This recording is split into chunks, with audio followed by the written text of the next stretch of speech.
This is the Burrow House, a plantation home in tiny Stateburg, South Carolina, about 10 miles west of Sumter. It has been the site of many Forrest Gump-like moments. General Thomas Sumter lived here. Former Governor Stephen Miller lived here. Joel Poinsett, for whom the poinsettia is named, died here. Even Samuel Maverick, whose son became the namesake for the term independent rebel, owned this house on the property. A lot of really important but not splashy historic people have wandered through here. Perhaps the quietest of them all has arguably the most important story to tell. It began here in 1935 when three young girls discovered a stack of letters while playing in the basement of this home. Those letters, now held at USC's Caroliniana Library, tell the story of a slave named April. There's been a really good job of whitewashing a very awkward discussion. It's a hugely awkward discussion. In 1802, a white plantation owner named William Ellison lent one of his young slaves, April, to work for a gin maker in Winnsboro. April quickly became the go-to man for repairing the expensive cotton gins throughout the Sumter area. They send him out to the plantations and they'd take them apart. He would sharpen them on location. And that's why he heard about Stateburg. He came through here as a young man. And, he said, well, when he bought his freedom or whatever, he came here. The center of plantation country, the wealthiest area of South Carolina. He changed his name. April was now known as William Ellison, the name of his former white owner.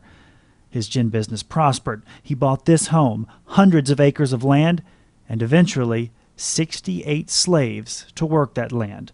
Granger McCoy now lives in the Ellison home and says he often finds old cotton gin blades. What do the Ellisons say when they come? They're looking for the home place. All descendants of what many of us thought an impossible oxymoron, a black slave owner. I had a black ophthalmologist come through here, Ellison, and we sat on this couch right here. And his great-great-granddaddy owned 68 slaves, and here I am, white, over here, and my great-great-granddaddy didn't own any slaves. And it was like somebody blew a dog whistle in a kennel. Everybody was just kind of turning their head, not knowing how to handle all this. History tumbles you. And what little we can learn about Ellison as a slave owner isn't pretty. The book Black Masters chronicles Ellison's life in the antebellum South and suggests that his slaves were the worst fed and clothed of any in Stateburg. It also suggests that Ellison was a slave breeder, selling off infant girls, a practice even some white owners found cruel. Whatever the case, Ellison certainly had a good relationship with other white aristocracy.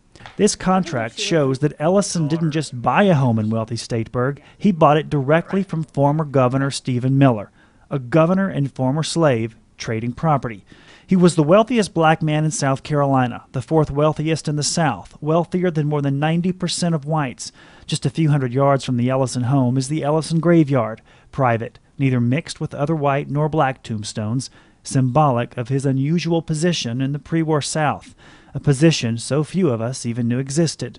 Whatever happened during Reconstruction and then up through the Jim Crow era, anything and everything that had to deal with the relationships between the blacks and the whites just went underground. And may have remained so, if not for a stack of letters found under his house. For Hidden Columbia, Anderson Burns, ABC Columbia News.